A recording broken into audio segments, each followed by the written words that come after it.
En las generaciones y décadas, siempre los argentinos se nos ha inculcado y se nos ha enseñado que las Malvinas son argentinas. Sin embargo, en estos tiempos actuales, esa convicción de que las Malvinas son argentinas se ha ido debilitando. Y detrás de ello hay intelectuales, políticos y periodistas que nos dicen que hay que abandonar los reclamos acerca de nuestra soberanía sobre las Islas Malvinas. Y el día de hoy, Andrés, nos gustaría que nos ofrezcas argumentos de índole histórico y jurídico acerca de Argentina y sus justos títulos sobre las Malvinas.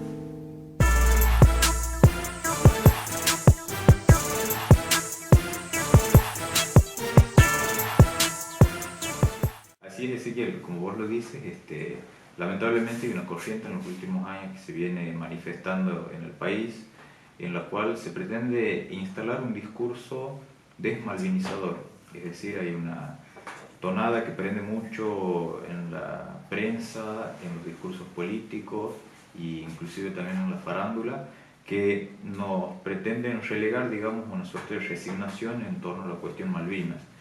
Y es una pena porque no solamente que a nosotros nos asiste la razón, nos asiste la historia, nos asiste el derecho, sino que también es una pena por tantos que han luchado y dado su vida, digamos, por defender la causa Malvinas, ¿no? Pensemos no solamente en los soldados que murieron en combate en Malvinas en el año 82, sino en aquellos que defendieron esta porción de la tierra patria en el año 1833, cuando se produce la primera invasión británica. Y en ese sentido, como vos lo dices, nosotros tenemos un periodo en la historia que podemos poner en la mesa cuando se nos pretende obligar a olvidarnos de las Islas Malvinas. Y nosotros decimos que las Malvinas son argentinas, no solamente por un sentimiento que es sincero y es real, sino también porque, como lo decíamos al principio, nos asiste la historia. ¿Nos asiste la historia en qué sentido? Cuando se descubre el continente americano con la llegada de Cristóbal Colón en el año 1492, nosotros tenemos que al año siguiente se dicta por el Papa Alejandro VI la famosa bula Inter Cetera, en la cual se divide este nuevo mundo que se había descubierto entre las coronas cristianas de Portugal y de España, como lo afirmaba el Papa en su bula, a 200 leguas, digamos, tomando como centro de fijación las islas Azuez y el Cabo de Cabo Verde, ¿no? Con el inconveniente de que esta fijación de límites hecha por el Papa no tocaba tierra firme, razón por la cual se celebra o se firma al año siguiente, en 1494, el Tratado de Tordesillas, a la cual se agregan 100 leguas más, ya sin la mediación del Papa, sino directamente entre España y Portugal. En esta división que se hace de las nuevas tierras descubiertas, naturalmente las Malvinas pasan a ser comprendidas a lo que pasaría a ser el territorio español. Esta cuestión histórica, de hecho fáctica, en materia jurídica se la conoce como un pretendido título de adjudicación, es decir, las Malvinas pasan a ser territorio de la corona española por adjudicación papal.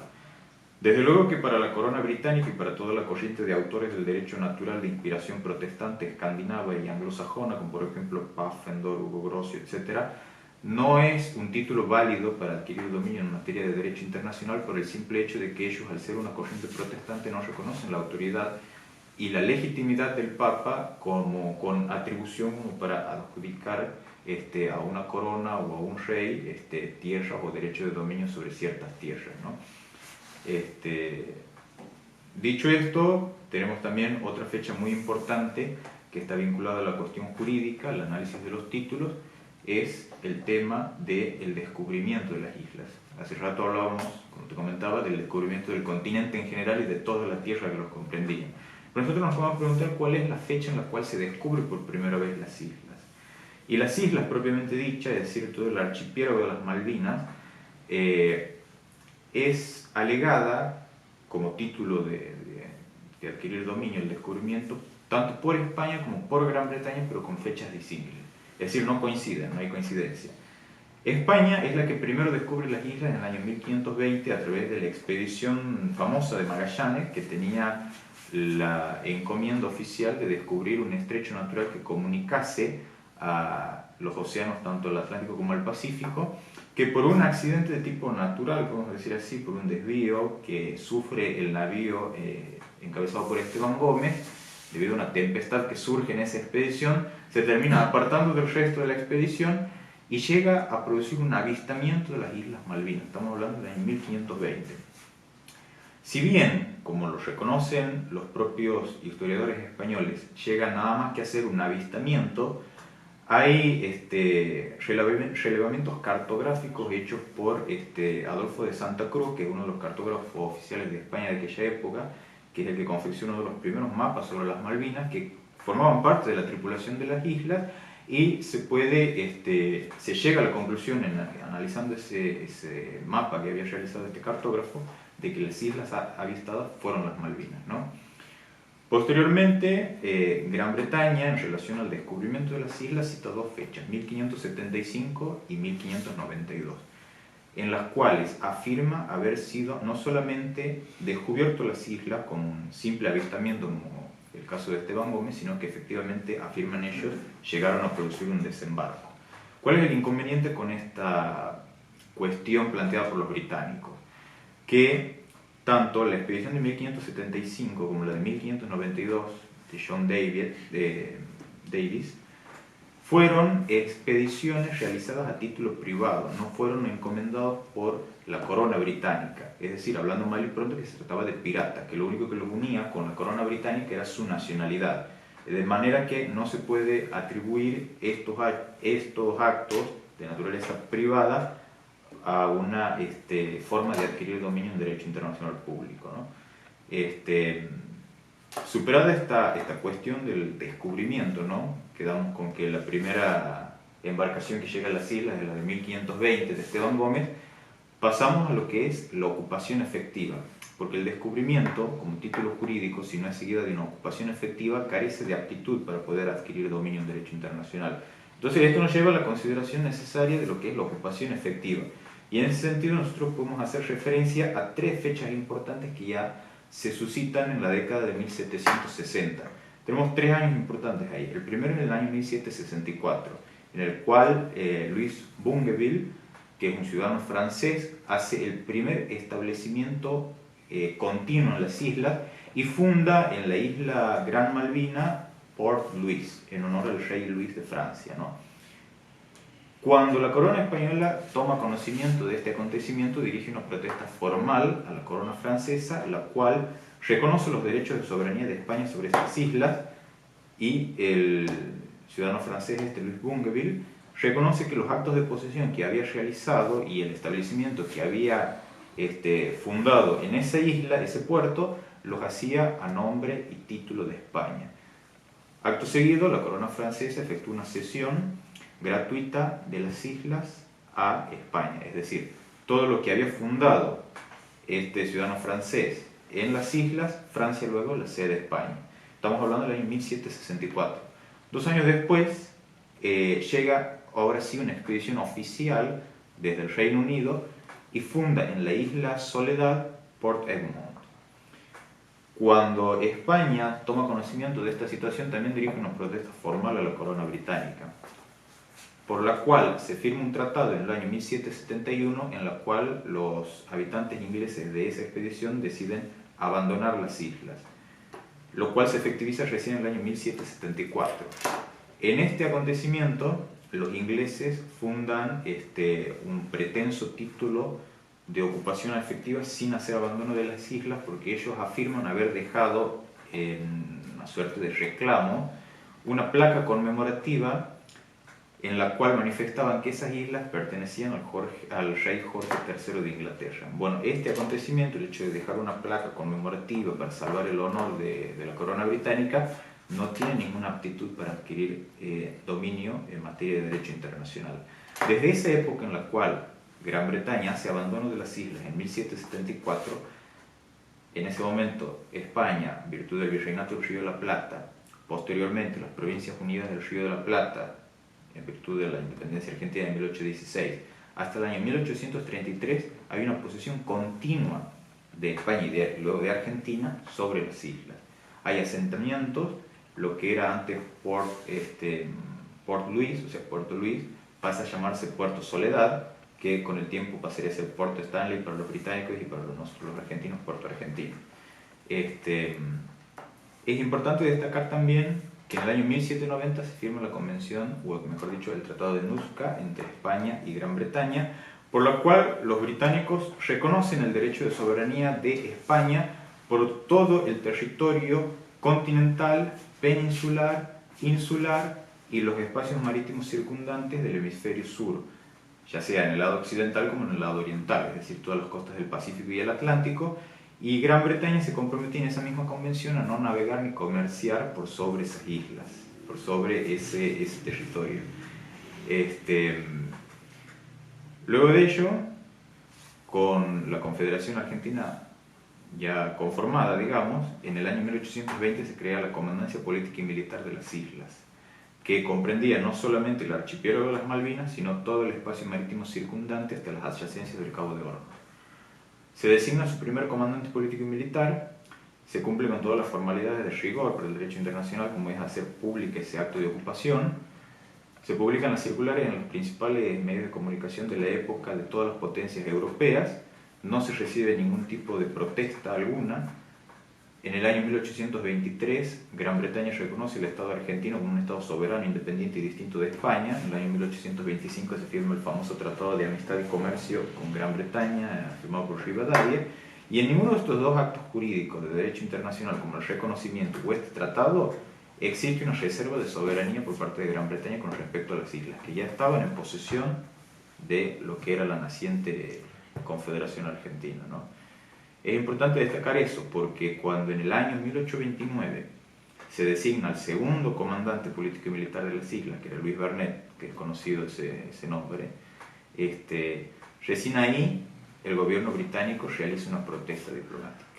Ahí recién inicia, podemos decir así, un derrotero en la disputa de soberanía, a lo cual el gobierno argentino de entonces contesta con el famoso decreto del 10 de junio de 1829, en la cual se lo considera como el primer instrumento oficial en la cual Argentina hace una defensa expresa y enumera todos sus títulos sobre las islas, los que eran originarios de España, como por ejemplo la adjudicación, el descubrimiento, los derechos del primer ocupante y los derechos propios de Argentina como la ocupación efectiva que había mantenido en todos sus años y lo que en derecho se conoce como el uti possidetis iuris, que son los derechos de sucesión que Argentina recibe en merced de ser la continuadora legal de España.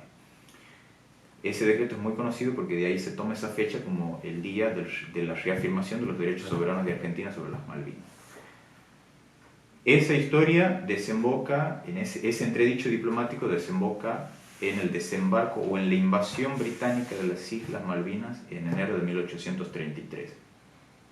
Los británicos sobre este acontecimiento tienen una visión muy particular. Ellos afirman en un informe de la Comisión de Asuntos Exteriores de la Cámara de los Comunes, afirman que ese desembarco de enero de 1833 fue producido sin violentar los derechos de las personas que habitaban en el territorio en aquella época, es decir, los isleños, que eran todos criollos. Los británicos afirman que convencieron y persuadieron pacíficamente a los habitantes de la época de la legitimidad de los títulos británicos y que ellos, por propia voluntad, decidieron marcharse de las islas. Eso es algo totalmente absurdo, es ilógico pensarlo, porque está debidamente comprobado que Gran Bretaña hizo en las Malvinas lo mismo que hizo en cuanta colonia instauró en el mundo. Exterminó a la población nativa que encontraba allí e injertó una población específicamente traída desde Gran Bretaña. Eso es lo que pasó en enero del 83 con las Malvinas. En ese momento, el gobierno argentino tomó una determinación de iniciar las protestas diplomáticas.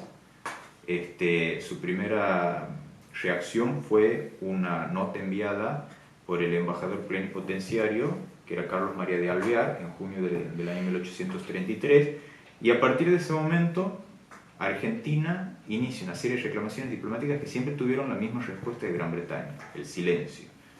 Gran Bretaña jamás contestó a ninguna reclamación diplomática, ni formal ni informalmente, y jamás tuvo la intención de solucionar por ninguna vía la soberanía de las Islas Malvinas.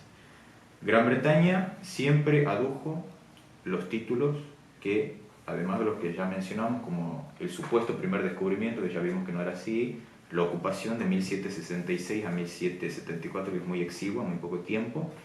Además de esos dos títulos, esgrime la ocupación de 1833 en adelante y la prescripción. En materia de derecho internacional, tanto la prescripción como la ocupación son dos títulos que se contradicen entre sí. Nadie puede prescribir un título contra sí mismo. Es decir, si Gran Bretaña tiene derecho por la ocupación, no los puede prescribir porque los estaría prescribiendo contra sí mismo. Y la ocupación, como ya lo vimos anteriormente, no fue nunca la británica la primera, sino que fue la de los franceses, que luego se la cedieron a los españoles, que luego en la personalidad del Estado argentino la continuaron hasta el año 1833. Esto se mantiene así. El gobierno de Rosas decide en el año 1849, con el embajador plenipotenciario, que era Carlos María de Alvear, enviar una última nota al gobierno británico que manifiesta su abstención a futuro de proseguir las negociaciones diplomáticas por cuanto no tenían ninguna respuesta positiva.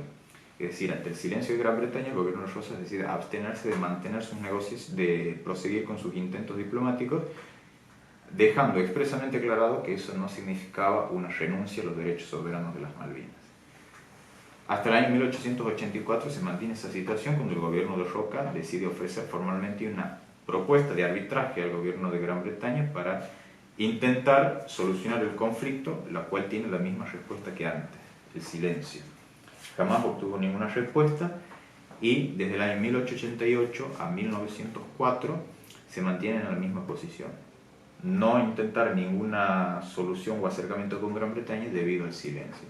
Estos dos plazos, de 1849 a 1888, son los que cita Gran Bretaña como una suerte de prescripción por el hecho de que Argentina jamás intentó por ninguna vía una reclamación diplomática ni de ninguna otra naturaleza para recuperar las Malvinas. Lo cierto es que para la doctrina del derecho internacional no existe un plazo fijo por el cual un Estado pueda prescribir. Es decir, no es como en el derecho ordinario o derecho civil, en el cual uno tiene un plazo de 5, 10, 20 años por el cual puede estar sujeto a la prescripción.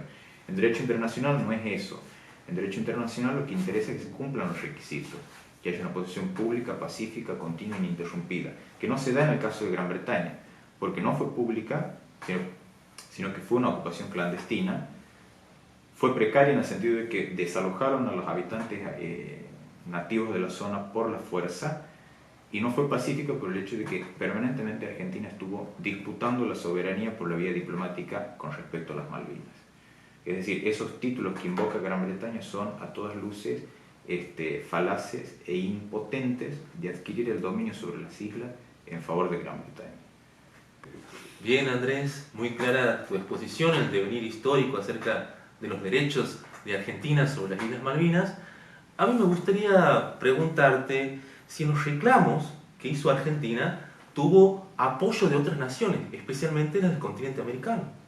Bueno, Argentina, sobre todo en los primeros años de la usurpación británica, estamos hablando de la década de 1830, cita en su defensa una doctrina que en su momento estaba muy en boga en los círculos diplomáticos del momento. Me refiero a la doctrina Monroe, aquella que en una frase se puede ser resumida como América para los americanos, ¿no?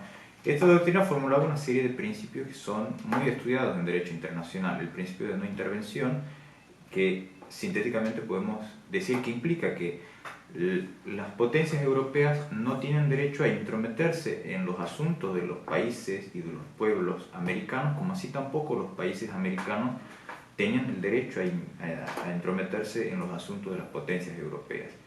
Esa doctrina, en los primeros años de las reclamaciones diplomáticas, es fuertemente alegada, no solamente en la cuestión Malvinas, sino que también es alegada en la invasión franco-británica al Río de la Plata bajo el gobierno de Rosas, estas dos cuestiones. Es muy interesante tener en cuenta que esta doctrina, de inspiración norteamericana, no hace falta que lo recordemos, era una interpelación directa al gobierno de los Estados Unidos para que ayude, digamos, en la defensa de los intereses de Argentina, como un miembro de esa comunidad de Estados americanos. La respuesta de Estados Unidos fue siempre la misma, no había ayuda para los argentinos. En la cuestión Malvinas, la respuesta era de que al estar contestada la posición argentina con pretensos títulos británicos anteriores a la formulación de la doctrina Monroe no se la podía aplicar porque sería como concederle un efecto retroactivo, de manera tal que los Estados Unidos se abstienen de participar en una ayuda material a Argentina. En cambio, en la cuestión del Río de la Plata, con el bloqueo franco-británico, los Estados Unidos afirman con el presidente Adams de esa época de que el presidente tenía una convicción de que los invasores, Francia y Gran Bretaña, no tenían pretensiones territoriales o de conquistar o depredar territorios argentinos en esa invasión, pero que sin embargo volcaban toda su fuerza moral para que triunfe la posición argentina, disculpándose de no poder, por las situaciones de Estados Unidos en ese momento, de brindar una ayuda material a la Argentina. Es decir, siempre la respuesta a los Estados Unidos fue una suerte de Poncio Pilato, ¿no? Lavarse las manos para no brindar ningún tipo de solución. Pero salvo estas posiciones puntuales de Estados Unidos, el resto de los países de América en general fueron solidarios con Argentina, porque muchos de ellos en aquella época, de 1830 para adelante,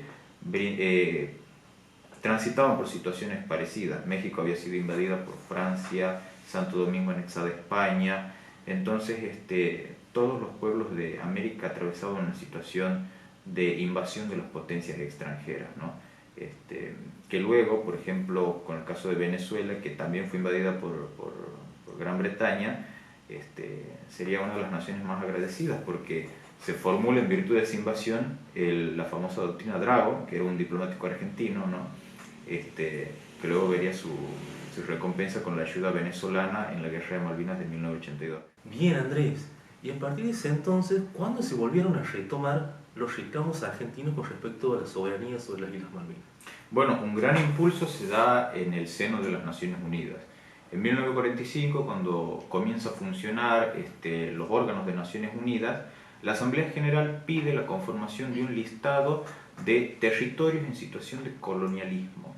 En ello, Gran Bretaña incluye en su lista propia 40 territorios, incluidas las Malvinas. Argentina, en ese año, a partir de ese año, realiza una reserva de soberanía en la cual afirma que el territorio de Malvinas no estaba sometido a una situación de colonialismo como lo entendía la Carta de Naciones Unidas, sino lo que ocurría en Malvinas era una disputa territorial sobre la soberanía sobre las mismas.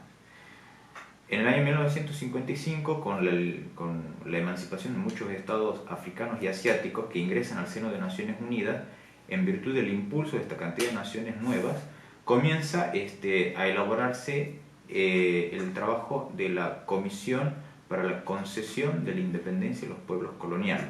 En ese seno se crea un subcomité especial de trabajo, que el tercero va a ser dedicado específicamente a la cuestión Malvinas. Allí se adopta, gracias al trabajo de este subcomité, la famosa resolución 2065 del año 1965, en la cual Naciones Unidas toma nota de que existe una disputa de soberanía sobre las Islas Malvinas. Es decir, es un triunfo de la oposición argentina porque no reconoce una situación de colonialismo, sino una disputa territorial sobre una porción de territorio entre dos estados iguales. No solo eso, sino que además es el primer instrumento internacional que reconoce a las Malvinas como tal, en esa situación específica, y que además no solamente que insta a los gobiernos tanto de Argentina y de Gran Bretaña a encontrar una solución pacífica a la controversia, sino que esa solución tiene que ser adoptada tomando en cuenta los intereses de la población y no los deseos de la población, como era la pretendida posición de Gran Bretaña. Es decir, los británicos lo que querían era que esa solución pacífica se adopte teniendo en cuenta los intereses y además los deseos de la población, que es una expresión un poco más ambigua y más abarcadora. En cambio, la posición argentina es que solamente tengan en cuenta los intereses, ¿no? Y luego de ella llega la famosa resolución 3064 del año 1973, en la cual Naciones Unidas toma nota de que con mucha preocupación han transcurrido muchos años sin que se llegue a una solución, reconociendo los esfuerzos de Argentina por encontrar una solución pacífica a la controversia, aportar soluciones materiales a los problemas de la vida cotidiana de los isleños de ese momento. El gobierno argentino había llevado gas, vías de comunicación, había construido un aeródromo, etc. y tomaba nota de la carencia de una respuesta de Gran Bretaña en consonancia con esos esfuerzos de Argentina. Volviendo. Una cuestión muy importante que se da en el seno de la discusión diplomática en Naciones Unidas es que surgen dos principios que son alegados por Gran Bretaña. Uno, y muy importante, que está muy en moda últimamente, es el de la autodeterminación de los pueblos. Se lo cita como un supuesto fundamento jurídico para que se zanje la cuestión Malvinas. Es decir, que una solución salomónica a este problema sería que los isleños decidan qué quieren. Si argentinos o británicos. Bueno, razones por las cuales el principio de autodeterminación no puede ser aplicado a la cuestión Malvinas es que, por un lado, la famosa resolución 1514 sobre la declaración de la concesión de la independencia de los pueblos coloniales establece, sí, reconoce el derecho a la autodeterminación, siempre que en tanto y en cuanto este principio de la autodeterminación no sea en perjuicio de la integridad territorial o de la unidad nacional de un Estado soberano. Esa inclusión, que es el inciso sexto de ese artículo segundo de la declaración, fue incluido a instancias de la delegación argentina, que teniendo en cuenta y previendo este caso, decide incorporar esta salvedad. Esa es una de las razones por las cuales el principio de autodeterminación no se aplica a Malvinas, porque Malvinas era territorio argentino que fue extirpado en merced de la invasión británica de 1833. Y otra causa, no menos importante, es que la población de 1833, nativa de las islas, que era criolla, fue exterminada, y en su reemplazo fueron colocados allí todos tripulantes de esas embarcaciones británicas con origen inglés. Es decir, los que actualmente habitan en las islas Falkland, como le dicen ellos, son todos de origen inglés. Ninguno es originario de las Islas Malvinas. Muchas gracias, Andrés, por tu exposición realmente muy esclarecedora. Para ir terminando, ¿no?, con este pequeño video, ¿qué conclusión nos podrías brindar? Bueno, la conclusión tiene que ser indubitable. Argentina tiene derechos sobre las Islas Malvinas, son derechos fundados en la historia, en el derecho y en muchas otras razones más que las hemos dejado expuestas, y no hay que claudicar, no hay que bajar los brazos en esta lucha. Si es necesario ofrendar la vida por Malvinas, hay que hacerla, porque nos asiste toda la razón para que esa lucha, para que esa entrega no sea en vano, y no tenemos que dejarnos engañar por esas voces que pretenden desmalvinizarnos, ¿no? Hay que estudiar la cuestión Malvinas, hay que analizarla con mucha madurez, no es un tema que lo podemos dejar como un comentario al pasar, hay que asumirlo seriamente y hay que vivir comprometidos con la causa Malvinas, en todo sentido. Muchas gracias, Andrés. Yo pisaré tu tierra en primavera, rezaré en tu criollo camposanto, llevaré entre mis manos la bandera que en una cruz austral quedó flameando. Llevaré entre mis manos la bandera que en una cruz austral quedó flameando. Soldado que en Malvinas te quedaste, rezando ese rosario entre tus manos. Recuerda si tus ojos se empañaron, la Virgen fue el consuelo de tu llanto. Recuerda si tus ojos se empañaron, la Virgen fue el consuelo de tu